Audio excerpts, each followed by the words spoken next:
Annapurna kitchen मध्ये आपलं मनापासून खूप खूप खूप स्वागत आहे। आजची रेसिपी आहे भोपळ्याचा शिरा। भोपळ्याचा शिरा मी बनवलेला आहे।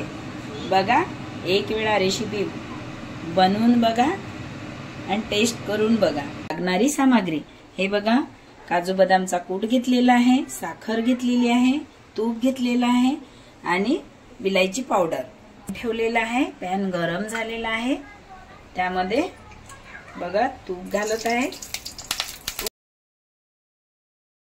लौकीला असं कट करायचं। हे बघा, दोन्ही साइडना मी कट केलेला आहे। याला असं या छिलनीने असं शिलून घ्यायचं। पूर्ण लौकीची साल काढून घ्यायची।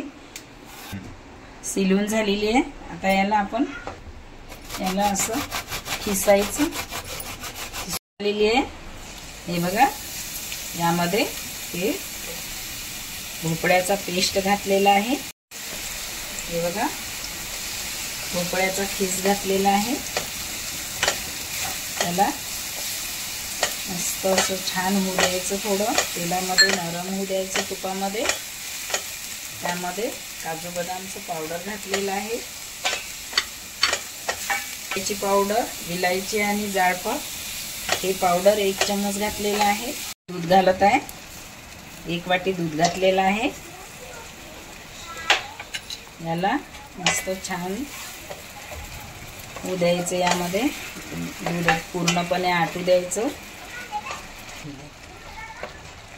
हे आटलं पाहिजे।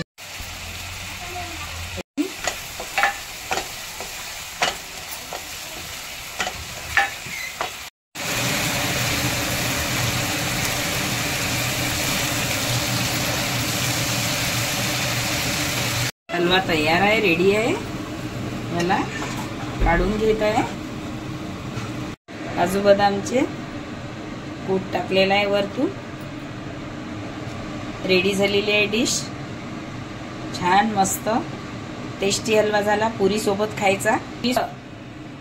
माझ्या चॅनलला सबस्क्राइब करा, शेअर करा, लाईक करा आणि बेल आयकॉन दाबायला विसरू नका। धन्यवाद। Thank you.